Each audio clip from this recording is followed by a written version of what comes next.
Okay બાળકો, કેમ છો? મજામાં? તો સૌથી પહેલાં હું તમને મારું ઇન્ટ્રોડક્શન આપી દઉં. તો મારું નામ છે નિમેશ શર્મા અને હું અહીંયા પ્રસ્તુત છું તમારી સમક્ષ રસાયણ વિજ્ઞાનના ખૂબ જ રસપ્રદ શીર્ષક ઉપર ચર્ચા કરવા માટે. તો અહીંયા આપણે રસાયણ વિજ્ઞાનનો જે અભ્યાસ છે તેની પૂરેપૂરી આપણી શરૂઆત કરવાના છે. રસાયણ વિજ્ઞાનનો અભ્યાસનો આપણે શરૂઆત કરવાનો છે એટલે આપણે રસાયણ વિજ્ઞાન જે છે 11 સાયન્સની વાત કરીએ બાળકો. 11 સાયન્સની કેમિસ્ટ્રીમાં ગુજરાતી માધ્યમમાં આપણે પહેલો એકમ જે છે રસાયણ વિજ્ઞાનની કેટલીક પાયાના સંકલ્પનાઓ, આ પહેલો એકમ જે છે chapter 1 some basic concepts of કેમિસ્ટ્રીમાં ચેપ્ટર 1 જે છે બાળકો તેનો ચર્ચા કરવાની છે. એટલે આપણે રસાયણ વિજ્ઞાનના જે પાયા છે, જે મૂળભૂત પાયા જે પાયાઓ છે તેમની સંકલ્પના વિશે આપણે અભ્યાસ કરવાનો છે, એના કન્સેપ્ટ વિશે આપણે ડિસ્કશન કરવાનું છે. તો સૌથી પહેલાં બાળકો આપણને આટલું તો ખબર હોવું જોઈએ ને કે રસાયણ વિજ્ઞાનનું આપણે જો પાયાની વાત કરીએ તો આપણને એ તો ખબર હોવું જોઈએ કે રસાયણ વિજ્ઞાન શું છે. તો બાળકો સૌથી પહેલો પ્રશ્ન મારું તમારા ત્યાં છે કે રસાયણ વિજ્ઞાન શું છે. બાળકો તમને હું પ્રશ્ન એટલે પૂછું છું કે તમે 10મા ધોરણ સુધી કંઈક તો અભ્યાસ કર્યો જ છે વિજ્ઞાનનો, એટલે રસાયણ વિજ્ઞાનનું પણ થોડીક માહિતી તો તમારી પાસે હશે જ. એટલે હું તમને આ પ્રશ્ન પૂછું છું કે તમારા પ્રમાણે રસાયણ વિજ્ઞાન શું છે. તો બાળકો તમને ઘણા બધા વિચારો આવતા હોય, બધાના જુદા જુદા વિચારો આવતા હોય, બધાનું વિચાર કરવાની રીત જુદી હોય. ઓકે, પણ અમે અમારા વિચાર પ્રમાણે આ મુક્તા છે તમારી સમક્ષ. તમારા પણ ઘણા બધા વિચારો હશે. તો બાળકો આપણે જાણીએ છીએ કે રસાયણ વિજ્ઞાન જે છે એ તો ખરેખર શું છે, અણુઓનો રૂપાંતરો છે. અણુઓનો રૂપાંતરોનો વિજ્ઞાન છે એમ આપણાથી કહેવાય. કેમ કે આપણે જોઈએ કે કંઈ ને કંઈ એમાં રાસાયણિક ફેરફાર થતા જ હોય, અણુઓમાં કંઈ ને કંઈક રાસાયણિક ફેરફાર થતા હોય. બે અણુઓ પ્રક્રિયા કરે અને કોઈ બીજો અણુ મળી જાય તો આપણે એમ કહી શકીએ કે અણુઓનું રૂપાંતરનું વિજ્ઞાન છે. હા કે ભાઈ, પણ ખાલી એટલું જ નથી, રસાયણ વિજ્ઞાનની વ્યાખ્યા તો બહુ વધારે છે. બાળકો બીજી વાત જોઈએ તો તે ફક્ત 100 જેટલા જ તત્વોનું વિજ્ઞાન નથી. એવું પણ નથી કહેવાતું કે ફક્ત 100 જેટલા તત્વોનું વિજ્ઞાન છે. એટલું સીમિત નથી, ઘણો બધો વાસ્ટ છે, ઘણું બધું વધારે છે, વિશાળ છે. બરાબર, તે ફક્ત 100 જેટલા જ તત્વોનું વિજ્ઞાન નથી, પરંતુ તેમાંથી જ ઘણા વૈવિધ્યસભર અસંખ્ય રચાતા અણુઓનું વિજ્ઞાન છે. બાળકો 100 કે 118ની તત્વોની વાત કરીએ આપણે, જે આવર્ત કોષ્ટકમાં તત્વો આપ્યા છે તે બધા 118 તત્વોની વાત કરીએ, એમાંથી બધા જ તત્વો તો રાસાયણિક દ્રષ્ટિએ સક્રિય હોય એવા નથી, પણ જે પણ તત્વો સક્રિય હોય તેની આપણે વાત કરીએ તો જે તત્વો સક્રિય હોય તે આપસમાં રાસાયણિક પ્રક્રિયા કરીને કંઈ નવા પ્રકારના સંયોજનો બનાવતા હોય, નવા પ્રકારના કંઈ અણુઓ બનાવતા હોય. તો તત્વોનો પરમાણુઓ જે છે તે રાસાયણિક પ્રક્રિયા કરીને કંઈ જુદા પ્રકારના અણુઓ બનાવતા હોય. તો બાળકો અહીંયા એ જ વાત થતી છે કે ફક્ત 100 જેટલા તત્વોની જ વિજ્ઞાન નથી આ, પણ તેમાંથી રચાતા, તેમાંથી બનતા વિવિધ પ્રકારના, જુદા જુદા પ્રકારના જે અણુઓ રચાતા હોય, અસંખ્ય અણુઓ રચાઈ શકે બાળકો. અસંખ્ય સંભાવનાઓ છે, જુદા જુદા પ્રકારના અણુઓ રચાઈ શકે. હમણાં સુધીમાં જે શોધાઈ ગયા છે તેના કરતાં પણ ઘણા બધા વધારે હશે. બરાબર, અને ભવિષ્યમાં આપણે શોધી પણ શકીએ છીએ. તો અસંખ્ય રચાતા અણુઓનું વિજ્ઞાન છે. એટલે હમણાં રસાયણ વિજ્ઞાનનો અભ્યાસ જે છે તે પૂરું થયું નથી ને કોઈ જ્યારે પૂરું થશે નહીં. કહેવાનો મતલબ એ છે બાળકો. તો એમ નથી સમજવાનું કે આપણે બધું આવડી ગયું. બરાબર, રસાયણ વિજ્ઞાનનો અભ્યાસ કરતા રહો, સતત કરતા રહો. ઘણું ઇન્ટરેસ્ટિંગ છે, ઘણું રસપ્રદ છે. કરતા રહીશું, જાણકારી લેતા રહીશું, કંઈ ને કંઈ નવી ખોજો કરતા રહીશું. ઓકે બાળકો, તો હવે આપણે જોઈએ કે રસાયણ વિજ્ઞાનમાં આપણે આગળ ડિસ્કશન બતાવતા આપણે એમ કહીએ કે રસાયણ વિજ્ઞાન આપણને શું સૂચવે, કયા વસ્તુની જાણકારી આપે બાળકો રસાયણ વિજ્ઞાન. તો બાળકો તમે જાણશો કે રસાયણ વિજ્ઞાન જે છે હંમેશા આપણને કોઈ દ્રવ્ય વિશેની કંઈક માહિતી આપતું હોય છે. તો બાળકો આપણને રસાયણ વિજ્ઞાન દ્રવ્ય વિશેની કયા પ્રકારની માહિતી આપતું હોય? તો બાળકો તમે જાણશો કે રસાયણ વિજ્ઞાન જે છે તે કોઈ દ્રવ્યની જ્યારે માહિતી આપે તો દ્રવ્ય વિશે કઈ કઈ બાબતની માહિતી આપે. તો બાળકો 3 બાબતની માહિતી આપે છે રસાયણ વિજ્ઞાન. 3 બાબત. કયા 3 બાબત? તો એ દ્રવ્યના સંઘટન વિશે આપણને જાણકારી આપે. દ્રવ્યના સંઘટન. દ્રવ્યના સંઘટન એટલે કયા પ્રકારના કણોથી બન્યો છે. સંઘટનની આપણે જ્યારે વાત કરીએ તો કયા તત્વો હાજર છે, કયા તત્વો હાજર છે, બરાબર, તે બતાવે છે. સંગઠનની વાત કરીએ એટલે કયા તત્વો હાજર છે તેની જાણકારી આપે છે બાળકો. બીજી વસ્તુ, કયા તત્વો હાજર છે, કેટલા પ્રમાણમાં, બરાબર, કેટલા પ્રમાણમાં, બરાબર. કયા તત્વો હાજર છે, કેટલા પ્રમાણમાં. બીજું બંધારણ વિશે જાણકારી આપે છે બાળકો. એટલે શું તત્વોના પરમાણુ જે છે એ કઈ રીતે ગોઠવાયા છે, તત્વોના જે પરમાણુઓ છે તે કયા રીતે ગોઠવાયા છે.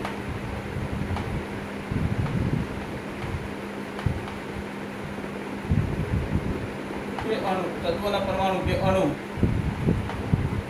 કઈ રીતે ગોઠવાયા છે.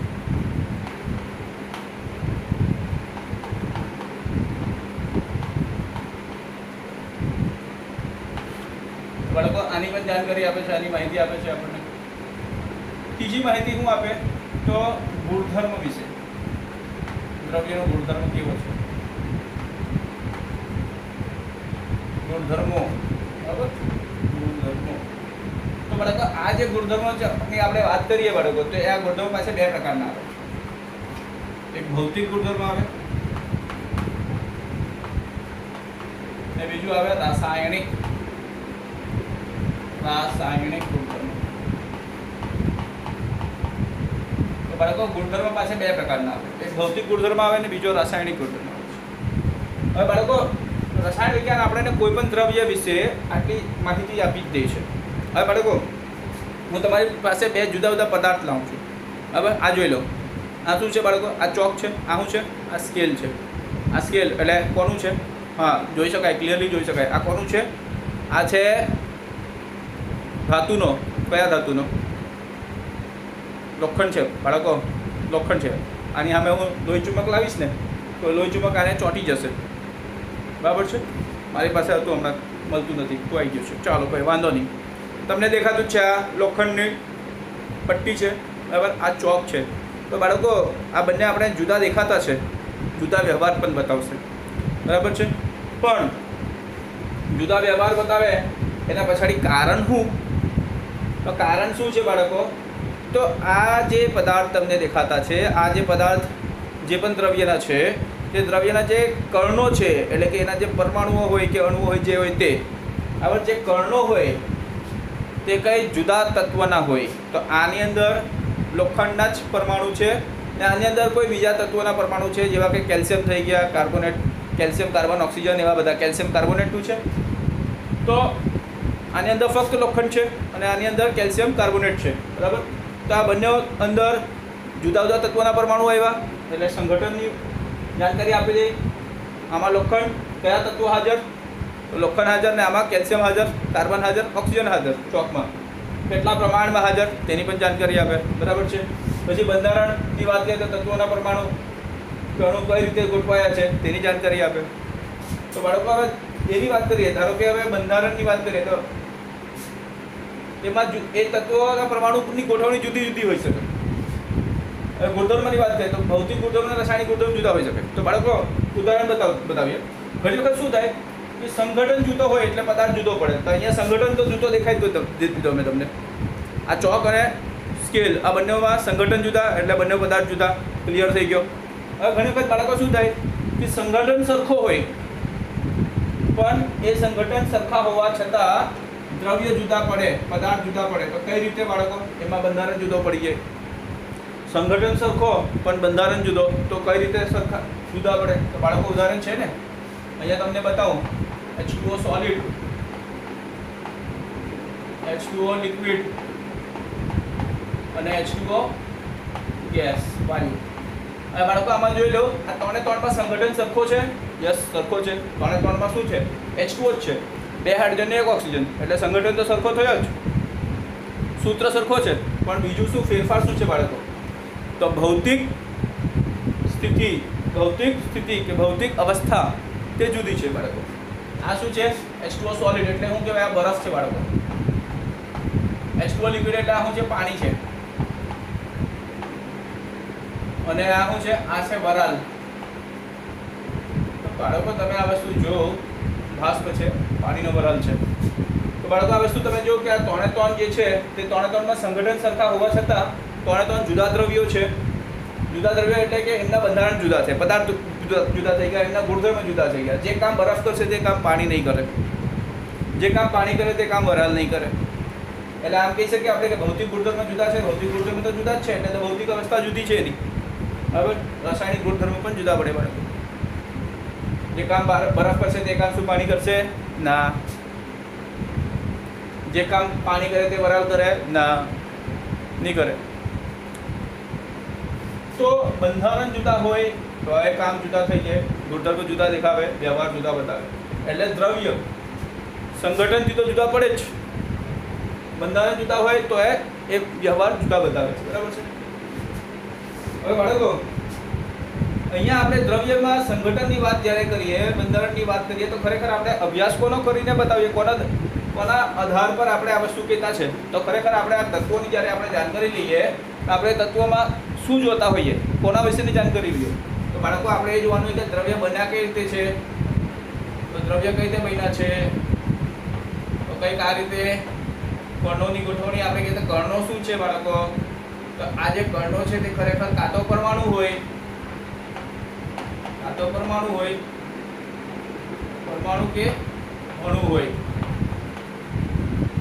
તો બાળકો પરમાણુ કે અણુ હોય એટલે ખરેખર આપણે જે કણોનો અભ્યાસ કરીએ તે આપણે પરમાણુ અને અણુનો અભ્યાસ કરતા છે। એનો મીનિંગ આપણે શું કરતા છે? જે પરમાણુ અને અણુનો અભ્યાસ કરતા છે તો આપણે એમ પણ કહી શકીએ ને બાળકો કે રસાયણ વિજ્ઞાન જે છે તે શું છે? પરમાણુ અને અણુનો વિજ્ઞાન છે, એવું કહેવાય આપણાથી? યસ કહેવાય, એવું પણ કહેવાય। કેમ કે આટલા નાના લેવલ પર પરમાણુ અને અણુ જેટલા નાના લેવલ પર, આટલા નાના સ્તર પર રસાયણ વિજ્ઞાન જે છે તે અભ્યાસ કરતો છે। જો આટલા નાના લેવલ પર અભ્યાસ કરે ને એટલે એકથી એક વસ્તુ પારખી કાઢે, કોઈ પણ પદાર્થનું એકથી એક વસ્તુ પારખી કાઢે। એટલે લેબોરેટરીમાં કંઈ પણ વસ્તુનો પૃથ્થકરણ કરવા માટે મોકલવામાં આવે તો રાસાયણિક લેબોરેટરીમાં, કેમિસ્ટ્રીના લેબોરેટરીમાં કોઈ પણ વસ્તુનું પૃથ્થકરણ કરવામાં આવે છે। તમે બાળકો જો જુદા કોઈ ગ્રહમાંથી કોઈ પણ પદાર્થનો નમૂનો લઈને આવશો, મંગળ ગ્રહ પર તમે ગયા અને ત્યાંથી પદાર્થનો નમૂનો લઈને આવ્યા, પછી તમારે શોધવાનું હોય કે આની અંદર કયા કયા તત્વો હાજર છે, તો કયા પ્રયોગશાળાનું કામ આવશે? કયા પ્રયોગશાળાનું કામ આવશે? રાસાયણિક પ્રયોગશાળાનું કામ આવશે બાળકો। એટલે કે કેમિસ્ટ્રી લેબોરેટરીનો જ કામ આવશે, તે જ બતાવશે કે આ પદાર્થના નમૂનામાં કયા કયા તત્વો હાજર છે। એટલે રસાયણ વિજ્ઞાન જે છે તે પરમાણુ અને અણુઓનું પણ વિજ્ઞાન કહેવાય છે। હવે બાળકો આપણે પરમાણુ અને અણુઓની જ્યારે વાત કરીએ તો આ જે દ્રવ્ય છે તે દ્રવ્યની અંદર આપણે ઘણો બધો પ્રશ્ન ઉત્પન્ન થાય, તમારા મગજમાં ઉત્પન્ન થતું જ હોય, તે મારા થોડાક પ્રશ્નો હું તમારી સામે મૂકી દઉં અહીંયા, બરાબર છે? તો આ દ્રવ્યોના વિશે તમને એવો વિચાર આવતો હોય કે શું આ પરમાણુ કે અણુ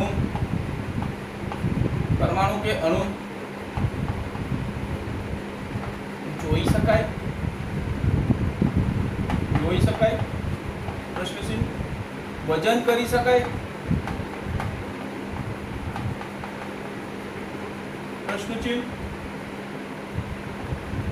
ગણી શકાય? ગણી શકાય છે એવો પ્રશ્ન તમને આવતો હોય કે શું આ નાના નાના પરમાણુ અને અણુઓને ગણી શકાય? શું વજન કરી શકાય? શું જોઈ શકાય? ના। શું આ પરમાણુ કે અણુના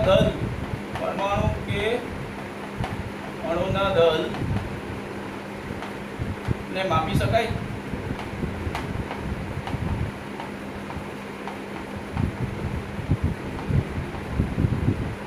શું અણુ કે પરમાણુની જે સંખ્યા છે, હવે પરમાણુ કે અણુની જે સંખ્યા છે તેને દળ સાથે કઈ સંબંધ હોય?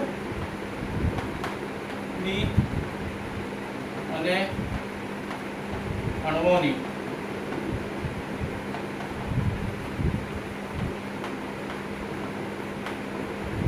પરમાણુઓની અને અણુઓની કોઈ સંબંધ હોય કે સંબંધ દ્રવ્યના દળ સાથે સંબંધ છે? પ્રશ્ન ચિહ્ન છે। સંબંધ છે દ્રવ્યના દળ સાથે?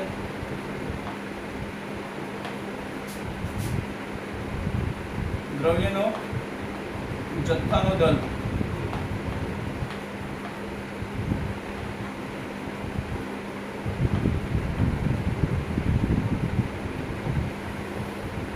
બાળકો આવા પ્રશ્ન પણ ઉત્પન્ન થાય ને કે પરમાણુ કોઈ દ્રવ્યના અંદર જે પરમાણુઓ અને અણુઓની સંખ્યા છે બરાબર, તે દ્રવ્યના જથ્થાના દળ સાથે એનો કોઈ સંબંધ છે, સીધો સંબંધ કઈ છે, આવો બધો પ્રશ્ન ઉત્પન્ન થાય. કયા પ્રશ્ન ઉત્પન્ન થાય બાળકો?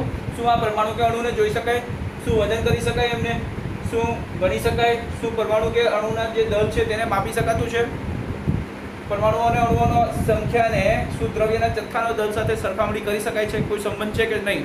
તો બાળકો આપણે એ બધું આ પાઠમાં ભણવાનું જ છે. હવે બાળકો આ આપણે કોઈ પણ દ્રવ્યની વાત જ્યારે કરીએ તો કોઈ પણ દ્રવ્યની આપણે કોઈ માહિતી આપવાની હોય બરાબર, તો એ માહિતી આપણે કોના આધારે સરખી આપી શકીએ? તો જ્યારે પણ આપણે આ પ્રકારની જે દળ છે બરાબર, આ જે દળની આપણે જે વાત કરતા છે, તો જ્યારે આ દળની આપણે કોઈ આંકડીય કિંમત મળે ને, કોઈ આંકડીય કિંમત મળે, તો આ આંકડીય કિંમતના આધારે આની આધારે જથ્થાત્મક રીતે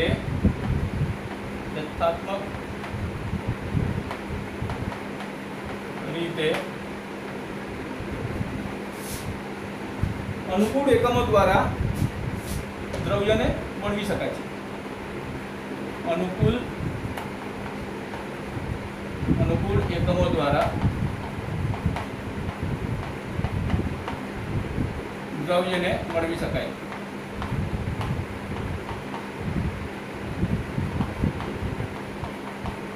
બાળકો તમે જાણશો કે આ દ્રવ્ય જે છે તેનું કોઈ વખત આપણે કોઈ પણ એના માહિતી માટે કોઈ આંકડીય કિંમત આપણે મળે તો એની આધારે આપણે જથ્થાત્મક રીતે કોઈ અનુકૂળ એકમો દ્વારા એ દ્રવ્યને આપણે વળવી શકીએ છીએ. હવે બાળકો અહીંયા જે રસાયણ વિજ્ઞાનના પ્રસ્તાવના હતી તે પ્રસ્તાવના પૂરી થાય છે. હવે આપણે રસાયણ વિજ્ઞાન જે રોજિંદા જીવનમાં અગત્ય છે તેના વિશે અભ્યાસ કરશું આપણે.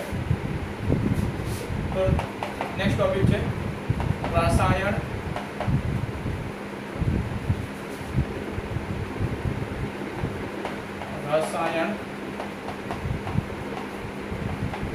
વિજ્ઞાનની અગત્ય. બરાબર, તમે જાણશો કે રસાયણ વિજ્ઞાનની અગત્ય માટે જે શરૂઆત થઈ છે તો આપણે હવે વાત કરીએ. તમે બાળકો કુદરત વિશે તો જાણતા જ છો. કુદરત વિશે તો કોઈ નથી જાણી શકતો. તમે ક્યાં જાણવાના? હું પણ નથી જાણતો, તમે પણ નથી જાણતું, કોઈ નથી જાણતું.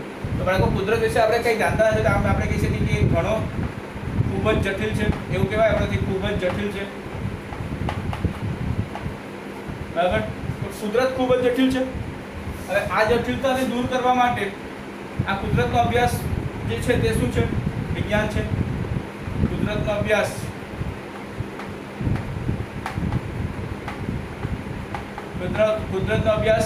કોના વડે થાય? તો વિજ્ઞાન વડે થાય. બરાબર, બાળકો જો કુદરત ખૂબ જ જટિલ છે તો કુદરતનો અભ્યાસ તો ખૂબ જટિલ રહેવાનો જ છે. તો એ અભ્યાસ માટે જે વિજ્ઞાનનું માધ્યમ વપરાતો છે એ વિજ્ઞાનને 3 શાખામાં વર્ગીકૃત થવું પડે. બરાબર, એને 3 શાખા કયા? તો રસાયણ વિજ્ઞાન,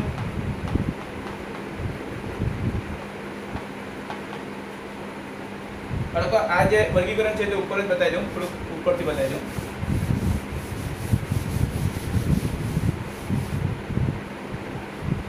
તો વિજ્ઞાન જે છે તે વર્ગીકૃત થયું છે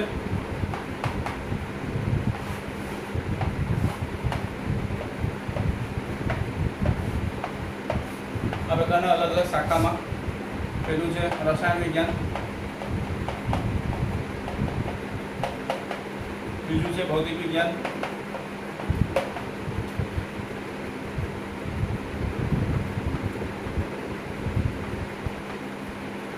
બીજું છે જીવવિજ્ઞાન,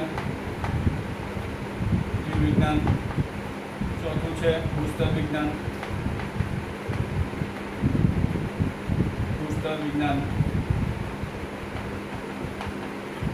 હવે બાળકો આપણે અહીંયા આટલા શાખા છે વિજ્ઞાનના, બીજા પણ ઘણા બધા શાખા છે પણ આ બધા મુખ્ય શાખાઓ છે. આમાંથી આપણે રસાયણ વિજ્ઞાનનો અભ્યાસ કરીએ છીએ એટલે આના પર જ આપણે ફોકસ કરીએ. હવે બાળકો તમે જાણો કે રસાયણ વિજ્ઞાન જે છે તે પાછળ વર્ગીકૃત થયું છે બીજા મુખ્ય 4 પ્રકારમાં.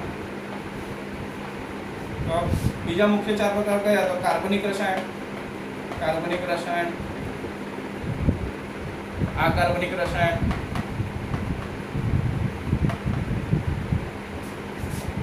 भौतिक रसायन, वैश्लेषिक रसायन,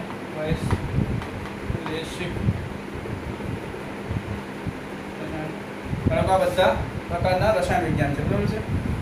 કાર્બનિક રસાયણ વિજ્ઞાન, અકાર્બનિક રસાયણ વિજ્ઞાન, ભૌતિક રસાયણ વિજ્ઞાન ને વૈશ્લેષિક રસાયણ વિજ્ઞાન. તો આ 4 ભાગમાં, મુખ્ય 4 ભાગમાં આ ફરીથી વર્ગીકૃત થયું છે. અને આના પછી ફરીથી વર્ગીકૃત થાય છે.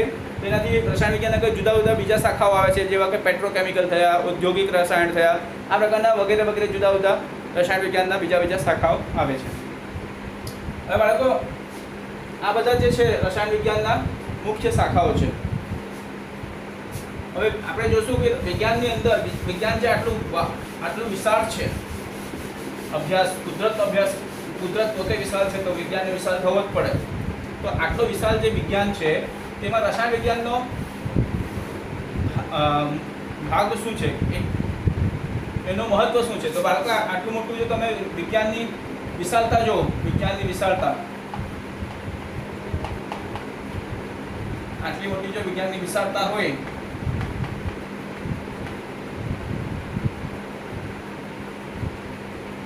તો રસાયણ વિજ્ઞાન જાઓ એટલે અહીંયા ખાલી વિજ્ઞાન એટલે કે ધારો કે આટલું રસાયણ આ વિજ્ઞાન હોય તો એની અંદર મુખ્ય કેન્દ્ર રસાયણ, આ વિજ્ઞાનનું મુખ્ય કેન્દ્ર જે છે તે શું છે? રસાયણ વિજ્ઞાન છે. એટલે ખૂબ જ અગત્યનો વિષય છે રસાયણ વિજ્ઞાન, જે કે વિજ્ઞાનનું મુખ્ય કેન્દ્ર છે. અને આ રસાયણ વિજ્ઞાન જે છે તે પોતે પારસ્પરિક સંબંધ રાખે છે ભૌતિક વિજ્ઞાન સાથે,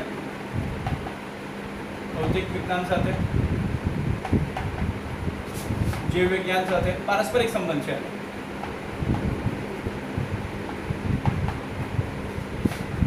બીજા કોની સાથે? ભૂસ્તર વિજ્ઞાન સાથે, આવા વગેરે જુદા જુદા પ્રકારના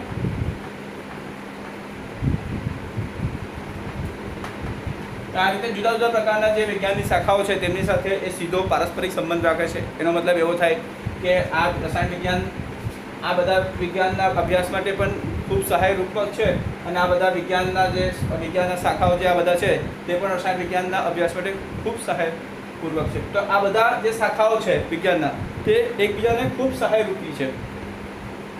હવે બાળકો, આપણે જોશું કે રસાયણ વિજ્ઞાન જે છે તે અલગ અલગ ક્ષેત્રે કઈ રીતે ફાળો આપે. તો જુદા જુદા ક્ષેત્રે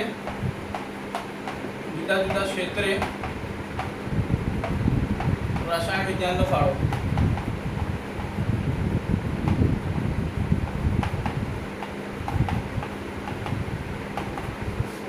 તો બાળકો, તમે જો કે રસાયણ વિજ્ઞાનનો ફાળો જે છે જુદા જુદા ક્ષેત્રે કઈ રીતે છે. તો આપણે જોઈએ તો ખાતર, પહેલા ખાતર, બીજો આલ્કલી, ત્રીજું એસિડ, ચોથું સાર, પાંચમું રંગકો, છઠ્ઠું પોલિમર, સાતમું ઔષધો,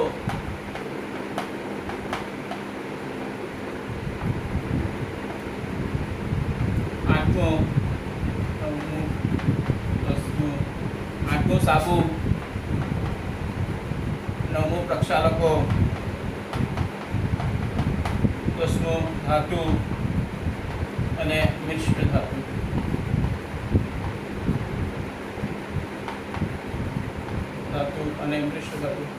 બાળકો, આ જુદા જુદા ક્ષેત્રે રસાયણ વિજ્ઞાનનો ખૂબ જ ફાળો છે. આની સાથે કાર્બનિક અને અકાર્બનિક પદાર્થોની બનાવટ કરતો બનાવતા ઉદ્યોગો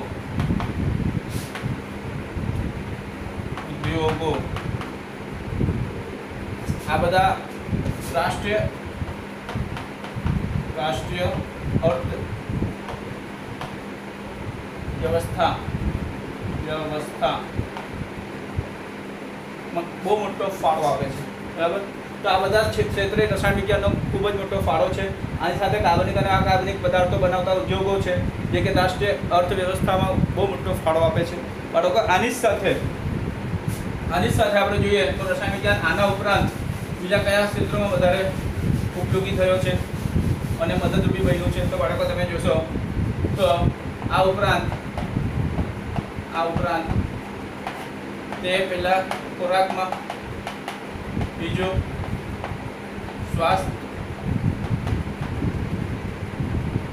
સ્વાસ્થ્ય સંભાળમાં, ત્રીજું ખોરાકમાં, સ્વાસ્થ્ય સંભાળમાં,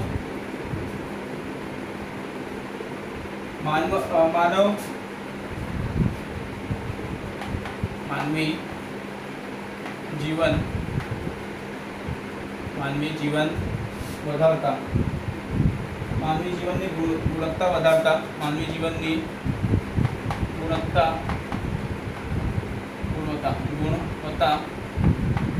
વધારતા,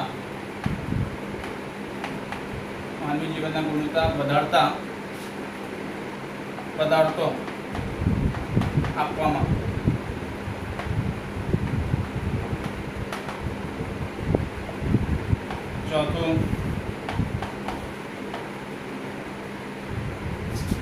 ચોથું કીટનાશકો, સુધારેલા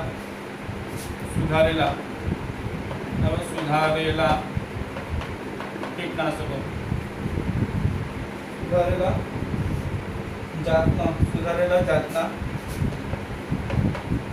જાતના કીટનાશકો. પાંચમું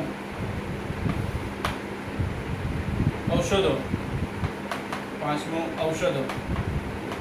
તો બાળકો ઔષધોની આપણે જે વાત કરીએ તો આ ઔષધો કેવા પ્રકારના આપ્યા છે રસાયણ વિજ્ઞાને? જીવન રક્ષક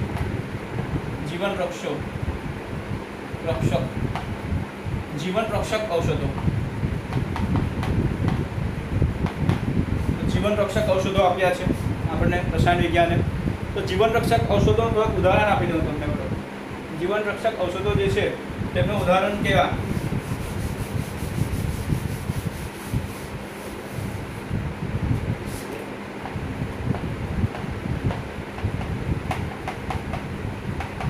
જીવન રક્ષક ઔષધોનું ઉદાહરણ છે પહેલો સિસ્પ્લાટિન, બીજો ટેક્સોલ. બાળકો આ ટેક્સોલ જે છે તમે જાણશો કે ટેક્સોલ જે છે તે કેન્સરના સારવાર માટે ઉપયોગી છે. કેન્સરના સારવારમાં ઉપયોગી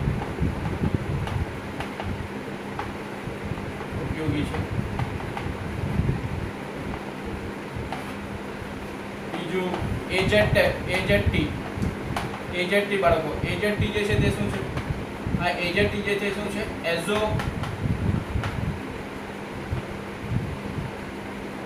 એઝિડો બાળકો. એઝિડો નથી, એઝિડો છે. એઝિડોથાઇમિડિન. તો આનો શું આ એજેટી જે ઔષધ છે તેનો ફૂલ ફોર્મ છે એઝિડોથાઇમિડિન. અને આનો ઉપયોગ કયા વસ્તુમાં થાય? તો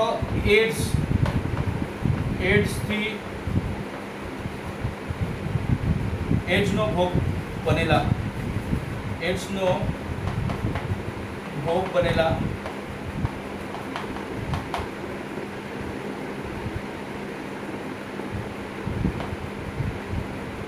લોકોને મદદરૂપ છે. એડ્સના ભોગ બનેલા લોકોને મદદરૂપ છે.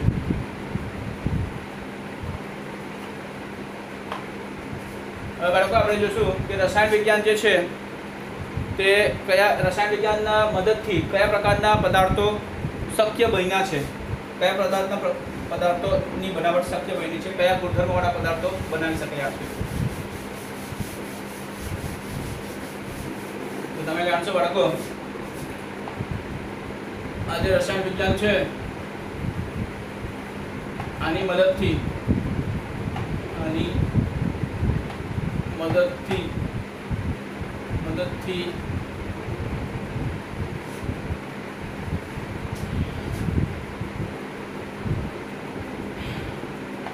પહેલા બીજા અને ત્રીજા ચુંબકીય વિદ્યુતીય અને ત્રીજું છે એ પ્રકાશીય આ ત્રણે ત્રણ ગુણધર્મ ધરાવતા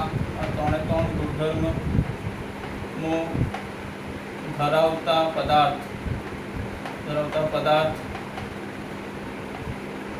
બનવાનું શક્ય થયું છે. તો બાળકો તમે જાણશો કે આ ચુંબકીય આ રસાયણ વિજ્ઞાનની મદદથી ચુંબકીય વિદ્યુતીય પ્રકાશીય ગુણધર્મો ધરાવતા પદાર્થ બનવાનું શક્ય થયું છે. અને આની કારણે કયા પ્રકારના સાધનો તૈયાર થયા છે? આની રીતે તો તમે જાણો કે સાધનો જેવા કે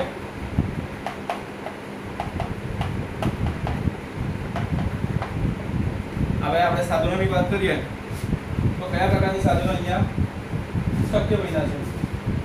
તો અતિવાહક સિરામિક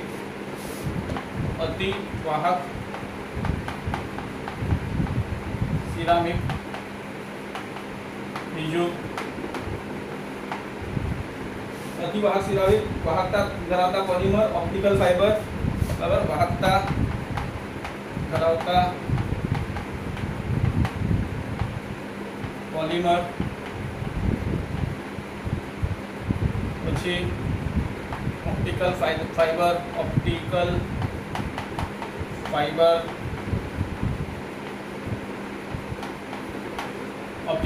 ની વાત કરી આપણે. પછી અતિ નાની પ્રતિકૃતિ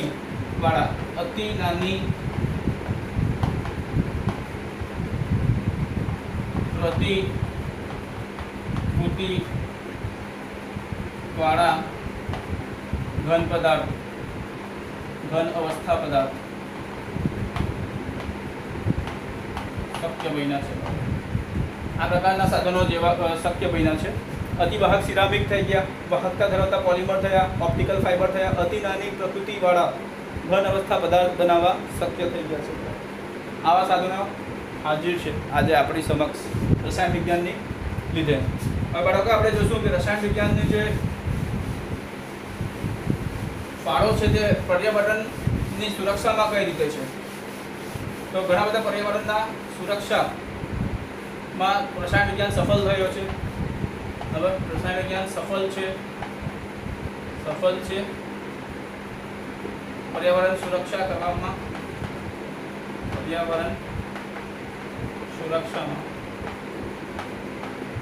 સફળ રહ્યો છે. બરાબર, સફળ છે. તો કયા પ્રકારના પર્યાવરણ સુરક્ષા આપણે હમણાં સુધીના પર્યાવરણ સુરક્ષા જે છે તેમાં સફળ રહ્યો છે તેની વાત કરી લઈએ. કયા પ્રકારના પર્યાવરણના સમસ્યા હતા તો પર્યાવરણ સમસ્યાની પણ આપણે વાત કરી લઈએ. તો પર્યાવરણ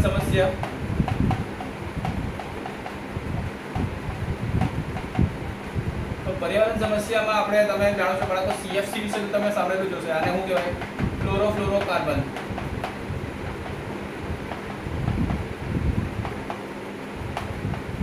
તો બાળકો આ જે ક્લોરોફ્લોરોકાર્બન છે તે રેફ્રિજરન્ટ તરીકે ઉપયોગ થાય છે, એટલે કુલન્ટ તરીકે ઉપયોગ થાય. રેફ્રિજરન્ટ એટલે કે કુલન્ટ તરીકે ઉપયોગ થાય. રેફ્રિજરેટર છે, એસી છે, બરાબર. ફ્રીજ અને એસીમાં આ ઉપયોગ થતો હતો, કુલન્ટ તરીકે ઉપયોગ થતો, ઠંડુ કરવા માટે ઉપયોગ થતો, બરાબર. પણ આનો નુકસાનકારક અસર કઈ રીતે ખબર પડી? તો તમે બાળકો જાણો કે આ પૃથ્વી છે, આ આપણી પૃથ્વી, બરાબર. આ પૃથ્વીના આપણે જોઈએ તો અહીંયા સપાટી ઉપર, અહીંયા પૃથ્વીના સપાટી ઉપર શું છે? તો અહીંયા વાતાવરણ છે, બરાબર. 800 કિલોમીટર સુધી પૃથ્વીના વાતાવરણ છે, બરાબર છે. અને આ 800 કિલોમીટરની ઉપર અહીંયા તમે જોશો તો એક સ્તર છે. તે કોનો સ્તર છે? તે O3 નો સ્તર છે, એટલે કે ઓઝોનનો લેયર છે બાળકો. હવે આ ઓઝોન સ્તર જે છે તેનું કામ શું? તો અહીંયા તમે જો સૂર્ય છે, બરાબર. આ સૂર્ય શું કરે? એ પોતાના પ્રકાશ પૃથ્વી પર પાડે. હવે આ પ્રકાશમાં શું આવે? તો યુવી પણ આવી જાય સાથે. યુવી એટલે કે શું બાળકો? તો પારજાંબલી કિરણ. તો આ પારજાંબલી કિરણને શું કરે? O3 જે છે, ઓઝોન જે છે તે આને શોષી લે છે, અને આને શોષી લે તેના કારણે એ પારજાંબલી કિરણ પૃથ્વીમાં દાખલ નથી થઈ શકતું, પૃથ્વીની સપાટી સુધી નથી પહોંચી શકતું, બરાબર. તો O3 જે આને શોષી લે તો કઈ રીતેની પ્રક્રિયા થતી? O3 યુવી શોષે તો O2 અને O માં ફેરવાઈ જતું. એટલે ઓઝોન જે છે તે દ્વિઆણીય ઓક્સિજન ડાયોક્સિન અણુમાં ફેરવાતું અને નેસેન્ટ ઓક્સિજન પરમાણુમાં ફેરવાઈ જતું હતું, બરાબર. પરંતુ આ O3 સાથે જ્યારે આ CFC જઈને વાતાવરણમાં પ્રક્રિયા કરી નાખે તો બાળકો શું થાય? CFC જ્યારે પ્રક્રિયા કરે તો O3 માં છિદ્ર ઉત્પન્ન થાય બરાબર. O3 માં શું થાય? છિદ્ર ઉત્પન્ન થાય. તો બાળકો આ O3 માં જો છિદ્ર ઉત્પન્ન થાય, O3 માં શું થાય? છિદ્ર ઉત્પન્ન થાય. તો જ્યારે છિદ્ર ઉત્પન્ન થશે તો શું થશે બાળકો? ઓઝોન હોલ બની જાય. છિદ્ર ઉત્પન્ન થાય તો શું થાય? આ યુવી જે છે, પારજાંબલી કિરણ જે છે તે છિદ્રમાંથી શું થશે? પૃથ્વીના સપાટી પર આવી જશે. પૃથ્વીના સપાટી પર આવશે તો શું થશે?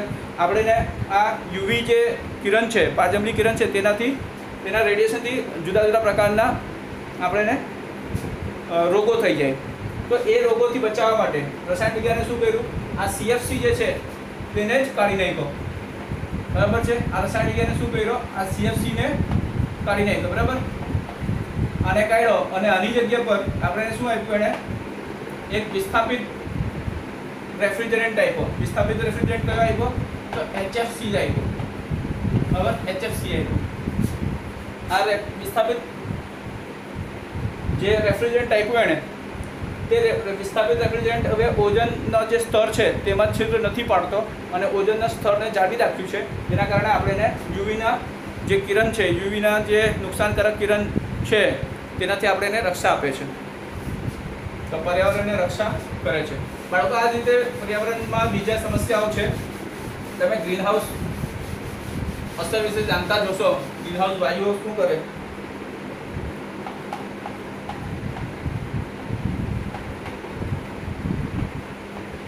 તો બાળકો ગ્રીનહાઉસ વાયુની આપણે જ્યારે વાત કરીએ તો એમાં કયા કયા વાયુ આવે? CH4 આવે, CO2 આવે. હવે બાળકો ગ્રીનહાઉસ અસરમાં શું થાય છે કે આ જે ગ્રીનહાઉસ વાયુઓ છે પૃથ્વીના સપાટી ઉપર, તે સૂર્યના પરાવર્તિત કિરણ જે હોય તેને શોષી લે અને સૂર્યના પરાવર્તિત કિરણને શોષતા શું કરે? વાતાવરણના તાપમાન જે છે તે વાતાવરણના તાપમાનને વધાવી નાખે. વાતાવરણનું તાપમાન વધારતા શું થાય છે? જે ધ્રુવીય પ્રદેશના બરફ છે તે પીગળી જાય અને જે સમુદ્ર તળના પાણીના સ્તર છે તે વધી જાય અને બધે બહાર આવી જાય, પૂર આવી જાય છે બધે, બરાબર. તો આ બધું ગ્રીનહાઉસ અસરમાં થાય છે.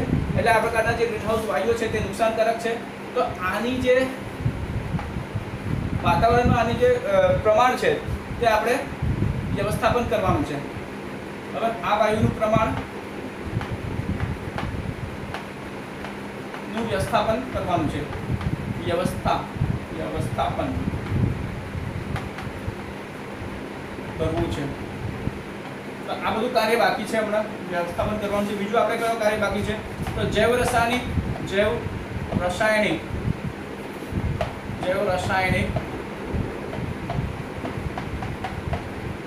પ્રક્રમ સમજવો છે.